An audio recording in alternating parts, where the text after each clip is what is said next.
What's up, guys? Welcome into a post-Week 18 episode of Chargers Weekly. As always, joined by Matt Money Smith. And Money, I was just saying, you guys took off after the game. We didn't really get a chance to talk about Sunday and a couple of things. It was one of the best regular season games of all time.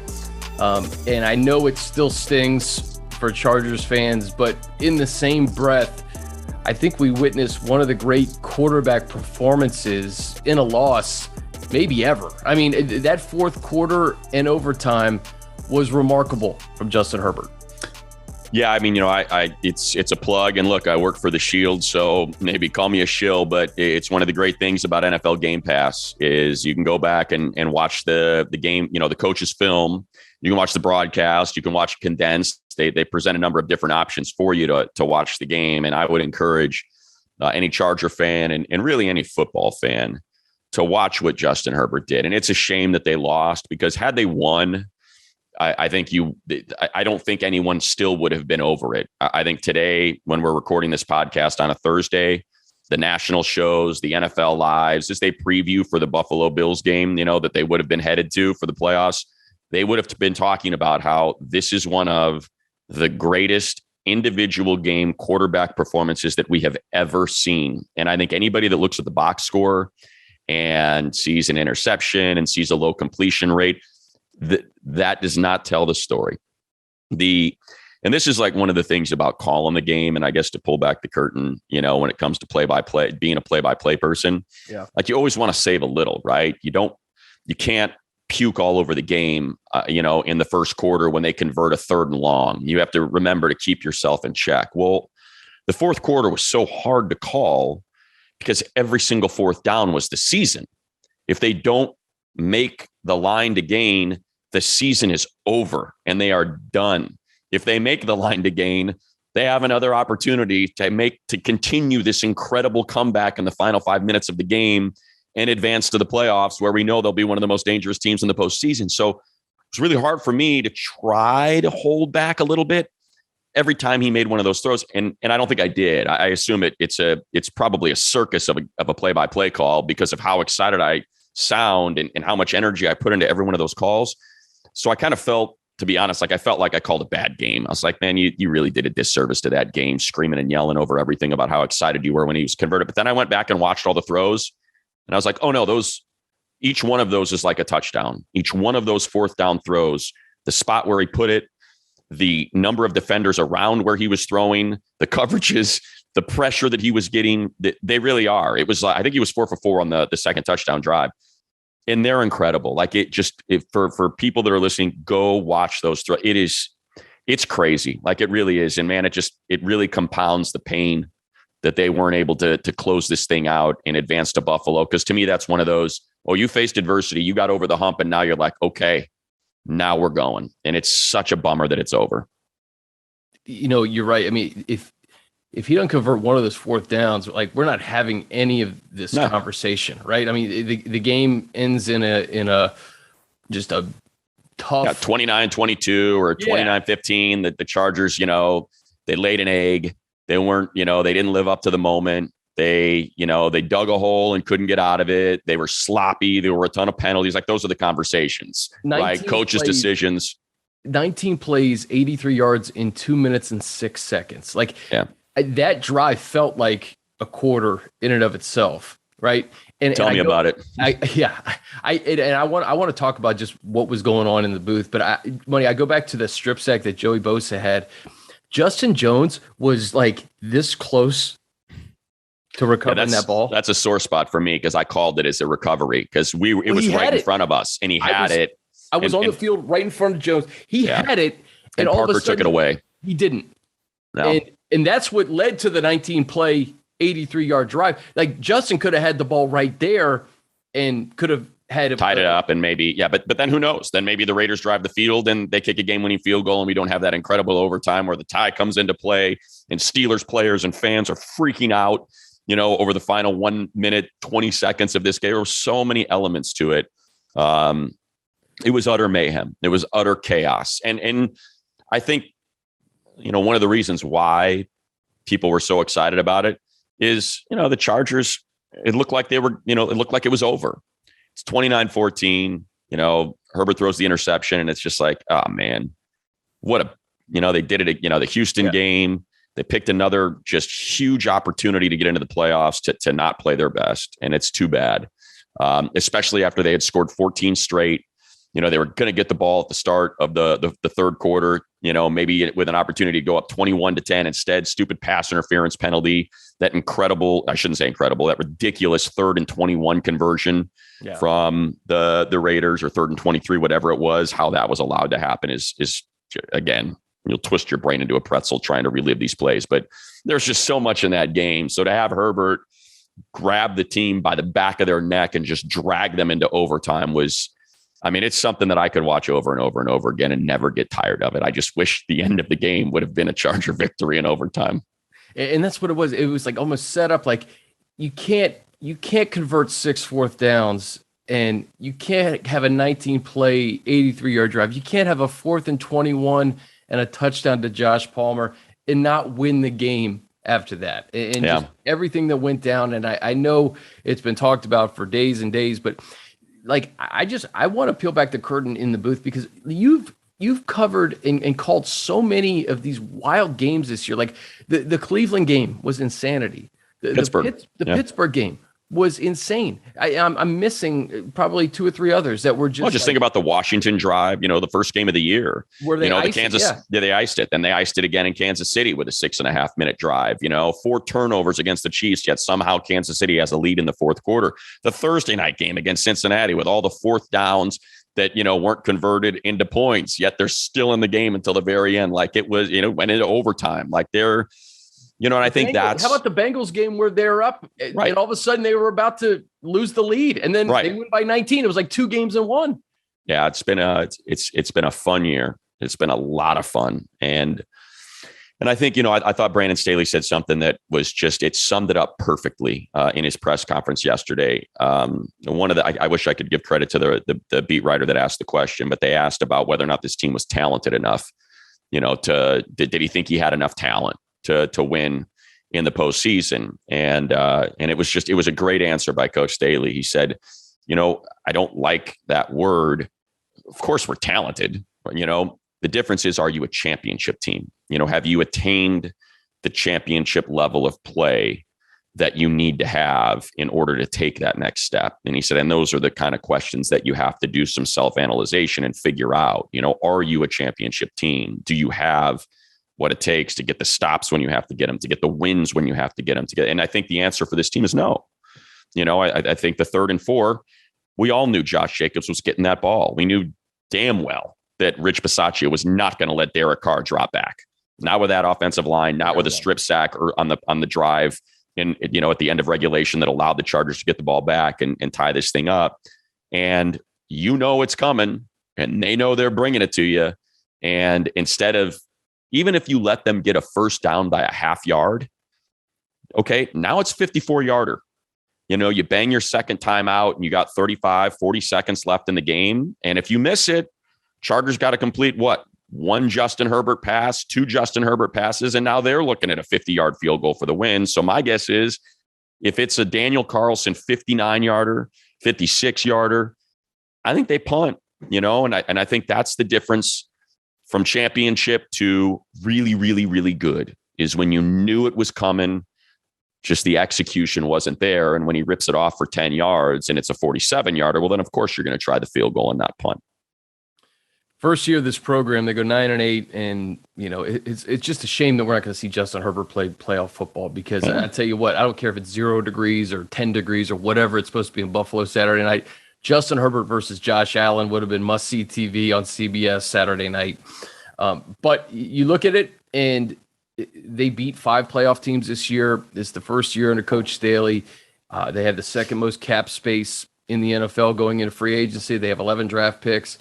And I think some of these younger guys did develop, whether it's on special teams. You could point to Rashawn Slater, who had an all-pro year at left tackle. Asante Samuel, I think if he has a healthy full season, he can do some things in his sophomore season. So, like, I hate saying the future's bright, because we tend to do that at the end of each year. Everybody does. Yeah. Everybody that's does football, but nobody has number 10, right? Like nobody has number 10. And that's the one thing that I think Chargers fans can really lean on is you have a franchise left tackle and a franchise quarterback. And I'll probably go this far to say that may be the last time, Money, we don't see Justin Herbert in the postseason. I think he's going to be in the postseason for the rest of his career. Yeah. Oh, he better be. I think because these are the years that you have to. That's why I think it's it's a missed opportunity because he's on that rookie deal and he's already one of the whatever you want to pick, what number 5, 3, 7, 10. Yeah, doesn't matter. Quarterbacks in the game. Just pick it and he's it. He's starting the Pro Bowl and again coming off that performance. I don't know too many other quarterbacks I'd rather have back there. So I think that's. But and I think just as an exercise for the people listening or watching. Don't go and look at, the games where you felt like it was a letdown, the Sunday night game, the game against Houston, the game against Minnesota, the game against the Cowboys, the Bronco game in Denver. Let's not forget, they won in Kansas City. They were down 14 in the fourth quarter against Cleveland. They turned the ball over 3 times against Pittsburgh to give them 17 points and get them back into that game and were able to overcome that. So that works both ways. There's games that they won that maybe you didn't circle as games they were going to win. So don't go through that. No, if they'd only beat Houston and yes, fine. If they had one more win, they'd be in the playoffs. As far as the future goes, there's a lot of great things coming their way. They have all their draft picks. They have $72 million in cap room. Now, a lot of that's, they're going to have to figure out how much of that they want to use for their own players. You got Kaiser White, you got Derwin James, who's going to get an extension. I guarantee it. They're not going to put him on a 5th year. That's for sure. He's going to get extended. You got to decide whether or not you want to bring Mike back. It certainly looked like he was Justin's go-to guy in those gotta have it moments. And man, he put up a performance for the ages in that fourth quarter. That dude gave every ounce he had in that game against the Raiders. So, a lot of money's going to go to that. Don't think they have $72 million to keep all the players they have right now and then just add to it. But that's what they got to figure out. I thought Coach Staley, was honest about it. And I'm anxious, we were supposed to talk to Tom today. I think we're talking to Tom tomorrow on Petros and Money. So I'm anxious to kind of see how, transparent he'll be or how much of his hand he'll show. But obviously they've got to get the right side of the line fixed. They were able to overcome it because the left side was so good. So I don't know if that means you bring Ibushi back and then you go out and find a right tackle, if that's the draft or how that all lines up. But certainly, Storm, you tip your cap to him for coming in and filling in for Bulaga, who played maybe 10 snaps. Who knows what he had out there this year and didn't play last year. But I think beyond that, defensive line, get some depth there, fix that up, fix your run defense, maybe a linebacker to help with that depth at that position. And I think, when it comes to Asante, like to me, I think it was, I think it kind of told the story, right? He's a really good coverage corner, but let's not forget, corners have to tackle too, and we saw him take on Najee Harris and got a pretty gnarly concussion. And he's the guy that was, the last line of defense against Josh Jacobs on that 3rd and 4 in overtime. And he got taken for a ride for 6-7 yards. So, I wonder if they think, okay, we got to get a bigger outside corner so Asante can really thrive inside, because those outside corners are typically the ones that are tasked with tackling and have to fill those holes. If a lineman like Joey got stood up by Colton Miller on that pull, and Kaiser was filling the inside hole. So now it's up to the corner to stop that play. So to me, like that's probably, I think, big corner, big outside corner, defensive line, linebacker, right tackle, probably tight end, because I think Cook was kind of that, sort of 1 year area, as good as McKinney was at the end of the year. I think that's probably what if I had to guess, that's what I'm thinking they're probably looking at this offseason. Yeah, I think you nailed it. And keep in mind too, like Uchenna Nwosu had the best game of his life. Yeah, Chenna, free agent. Justin and they're going to bring him back. Yeah, Justin Jones. So that's a lot of money. That is a lot of money. I would not be surprised to see someone throw some serious cash at Chenna. Because he can fit into so many different schemes. He's a great guy. Same with Justin Jones. those guys are going to cost money. Kazier's going to cost money. It's hard to find athletic linebackers that are that strong and can fill and cover and create turnovers. So, their own players are, Derwin's going to be the highest paid safety in the game, if not one of the highest paid defensive players in the game. So that's going to take a chunk of it. It's not easy, man. It's not easy being a GM and our man Ed and trying to manage that cap and figure it all out. Those guys got a lot to figure out here over these next couple months. Well, it's a great point because we do talk about they got the second most cap space in the league, but hold on, you got to keep 33. And you got to keep some of these guys from that 2018 class who have been so instrumental this year. I mean, I go back to that draft class money. I mean, Chenna was a 2nd-round pick. Justin Jones was a 3rd-round pick, and Kaiser was the 4th-round pick. Third one was the 1st-round pick. Those 4 guys were starters this year. I mean, how rare is it to get your first 4 picks a few years later to be, starting impact players on your defense? So I think that personnel is going to look a little bit different next year, especially when we look at 3rd down defense and stopping the run. I go back to that week 4 game where they were able to bottle up Josh Jacobs. And, I think we said it, like you have to stop the run, and that they were going to lean on Jacobs. They were doing it at the last few games of this past season, and you knew it was coming. And unfortunately, they just were not able to stop the run. And there were just spurts throughout the year where that really bit them. And it's too bad, Chris, because, they stopped in the first half. I know. They had him bottle. I think he had 10 carries for 21 yards. So they had shut down the run in the first half. Derek Carr had missed some throws. He missed that touchdown to Zay where they were able to get Kenneth Murray on him, and he just blew him away by 10 yards. And Carr just threw a terrible pass. But outside of that, Chargers defense bottled them up. They weren't running. There was obviously the 3rd and 21, and that was a missed assignment, or 3rd and 23, whatever it was. It was just anyway. I'm not going to get too deep into that, but that's the thing is it was one half. What do you think changed in the second half with just the run game? Because he was. Well, I think the defense was gassed. Yeah. The offense was not executing in the second half, so the defense was gassed.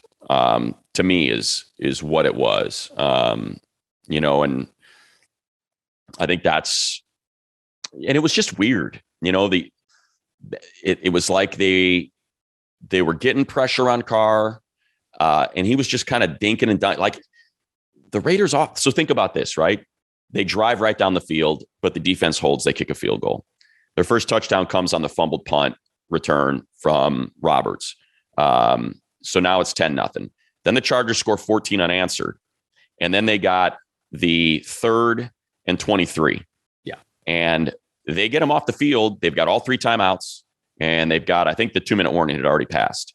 And I'm like, man, they can go up 21-10 right here. And this thing is over. And they get the ball second half. And they get that's what I mean, because they get the ball to start the second half. And clearly the offense, it kind of, they looked a little jittery. I'll be honest. I know it looked like, okay, guys, just weather this. And they did. And you settle in. And that's what happened. Like the first 5, 7, 10 minutes of the game, it's like, all right, this is weird. Justin's missing some passes. Roberts fumbles punt. It's a huge game. I get it. Just, you're good here. All right. 10-0 is totally manageable to overcome. And as soon as they scored that first touchdown, you could feel it. It's like, all right, here we go. They were able to get past it, get that initial rush out of you. And now you settle in and it's like, and that's what it felt like until that 3rd and 23 run. And following that, I think it was just such a shock to the system that, then you get the just incredibly hard to process and reconcile pass interference call on Chris Harris. How that's PI in the end zone and a goal to go at the 1. I'll never understand. Look, it was a bad play by Chris. He didn't get his head around to identify the ball. And I think had he done that, maybe it was a total flop in the end zone. The black hole. He threw it into the black hole. Exactly. We threw it into if you didn't see it, I'm sure everybody listening did, but he threw it to the left corner, and they're right in the middle of the end zone. Like it's not a catchable ball. Yeah. But it was a total acting job. I think it was Zay that did it and acted like he was breaking to the corner because he was able to turn his head around and find it. And I think had Chris done the same thing, he would have bent with him. Because look, he was running a post. He's not running a corner. So Harris is just carrying him into the post and trying to cover him. And Carr just throws it up to try to get the flag. He's not trying to throw it toward Chris Harris because he was covered. So as Zay bent back to then go to the corner, even though he's already in the end zone, he runs right into Chris Harris. They throw the flag, and it was just a terrible play. So then they get the touchdown, and it's like, crap, here we go. Yeah, it was just two plays, man. Is the 3rd and 23, and then the thrown up pass interference that I think really kind of flipped things. Yeah, they should have called it illegal contact, 10 yards, or holding 5 yards and a first down. But to give them the ball at the 1 was it's an embarrassment that they decided to go with that. And then, Dustin's been great all year. It was a 51-yarder coming out of the 3rd, and, you lose 3 points there. It just, a lot of things just went wrong. And I think Justin Herbert's heroics masked that at the end of the game. And, we were treated to one of the best games ever, man. Like, you've called a million games. You've been to a million games. Is that the greatest game you've seen? I mean, it's up there. I think I'm trying to think. I mean, I've called some great college football games. I called a Stanford Cal game that was unreal. I called a Jeremiah Masoli, Andrew Luck, Stanford Oregon game, essentially for the Pac-12 championship that was ridiculous. And I think the only pushback I would have on greatest game ever is just how bogged down it was, but there was like a pretty good stretch there where it wasn't really pretty, when they went up 29-14 and the Chargers offense couldn't get anything going. So look, the final 5 minutes and overtime was unbelievable, right? So I think that's kind of where, as opposed to just like a back and forth duel that was like, I think about that Cleveland game and how incredible that fourth quarter was. Like that was just insane. That was crazy. 41 points in the fourth quarter. It was just stupid. It was so fun. But I guess maybe when I say greatest game, I think I know what you mean. All the outside, it's week 18. The Colts freaking lost to the Jags. The Steeler Nation is wondering if they're going to go to the playoffs. Everybody has talked about this thing, maybe jokingly, about the tie. It's a real possibility with 2 seconds left on the clock. I mean, it's just, I think the lead up, the fact that it was week 18, the fact that all these different scenarios kind of fell into place, and the entire NFL world has their eyes on Las Vegas in that exact moment. It just, I don't recall a regular season game that had that much packed into it. And the fact that it's the first ever 17 game season and it's coming down to the last 2 seconds of it. Yeah. I think that's the difference. You're right. Just the gravity with which the game was played under, was played with, I think certainly adds to it. And again, just the quarterbacking performance from Justin Herbert was incredible. I mean, just utterly and completely incredible. And again, it's a bummer that we have to continue to talk about it because it ended in a loss and it ended their season, and they won't, because they're every bit as good. I think I said this last week, or I might've said it for the Thursday game against the Chiefs, when we were talking about this is the biggest game that we've seen since I've been calling games for the Chargers. And I think the difference this year is I really believe this team could win, could make a run and make it to the Super Bowl. I think they were good enough, and Herbert's just that good and seems to overcome whatever adversity is presented to him. They have someone that can drag a defense over a finish line in Derwin James, and they had won at Arrowhead. And, Buffalo has struggled these final 2 weeks against teams that aren't good. The Jets and the Falcons, they just did not play their best football. They already beat Cincinnati. They already beat Kansas City. The Titans are kind of the one question mark. You just don't know what they are, but it's been a middling offense. Tannehill's good. Is he good? Is he great? Is the defense really good? Is it great? You feel good about any of those matchups, and it's a damn shame that we're not going to get them. I also will go back to that Thursday night game, and had the Chargers won that game, we're talking about them being out of the playoffs right now.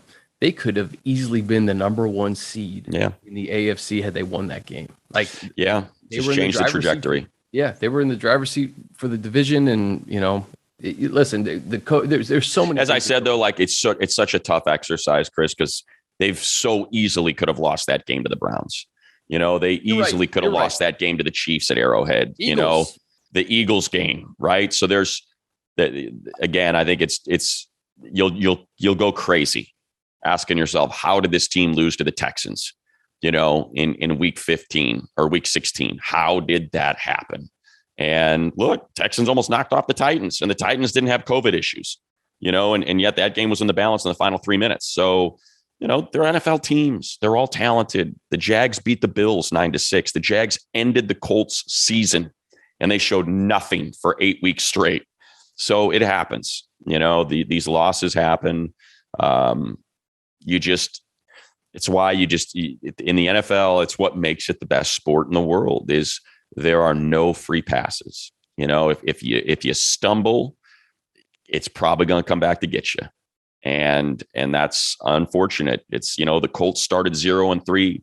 They were the proverbial team nobody wants to face in the playoffs. After week 16, then they lay an egg against the Raiders, lay an egg against the Jags, and they're not even in.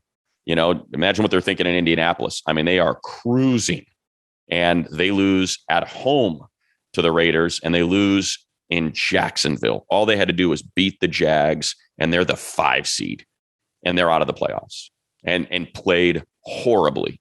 So think about that sort of fate versus what the Chargers were treated to on Sunday night in week 18 against the Raiders, and how just by the slimmest of margins, 2 seconds left on the clock and a 47-yard field goal is what kept them out. Yeah. Versus getting thumped by the Jags and just laying an egg and being completely humiliated and embarrassed. It's good perspective because to me, and really, it really was the first playoff game of the year. That kicked off the wild card weekend, in my opinion. Hey, I want to ask you this. I'm going to ask our beats this too. I'm curious to get your answer as we close out here. We know Justin Herbert's the team MVP. If you had to take Herbert out of the conversation, who would be the Chargers team MVP this year? Derwin. Yeah, no doubt. I mean, he was kind of the Justin of the defense, right? It was like whenever you needed that play, it seemed like he was the guy that made it happen. He was incredible this year. He's everywhere on the field, at the line of scrimmage, out in coverage on wide receivers and tight ends. And he's just so important. Like, think about the award, right? It's MVP, valuable. Is there anyone on this, when you take Justin Herbert out of the conversation, who is more valuable to this team on and off the field than Derwin? Like, to me, it's not even close. Just from a leadership, from a tone setter, combined with talent and what he's able to do on the field. What do you get for MVP votes? You get top 5.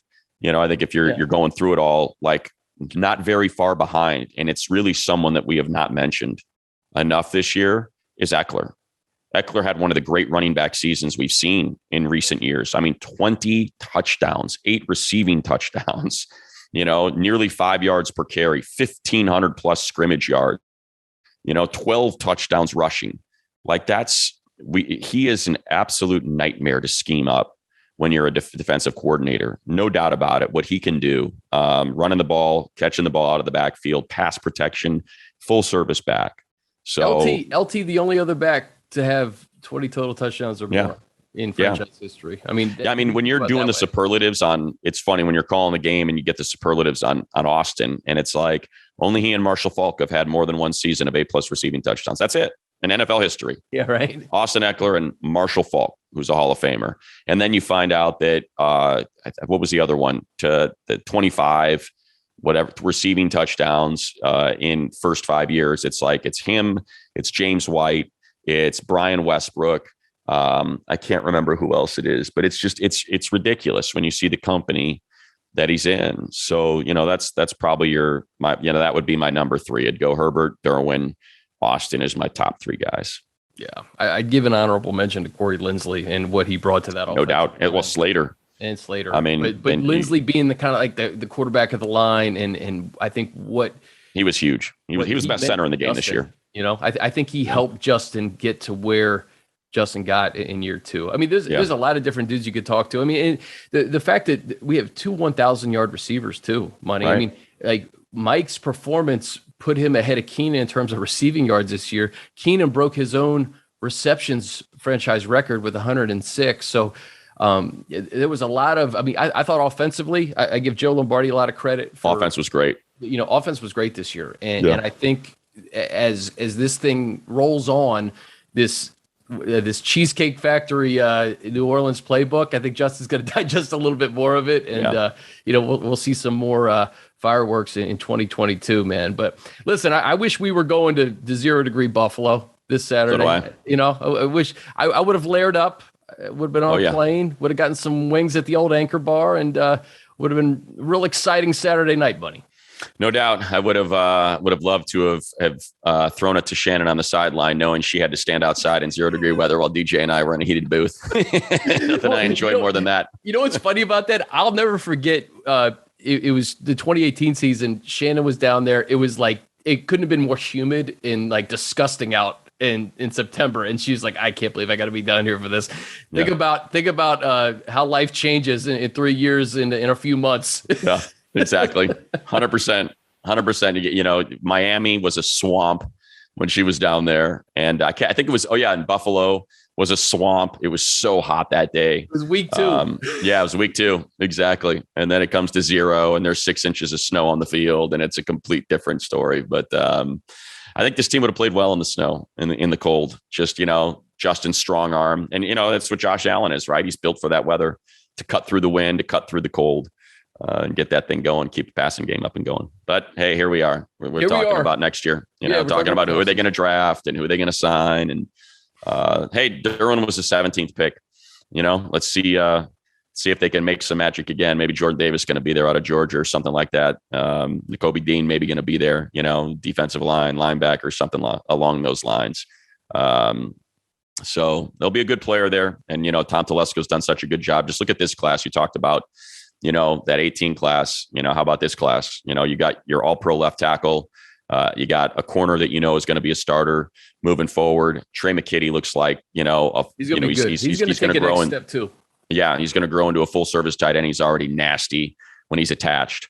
You know, and there's not a lot of tight ends that can catch and have that type of strength and willingness to take on, you know, edge rushers and stand him up like he's been able to do. So he's been great. Nick Nieman on special teams was fantastic.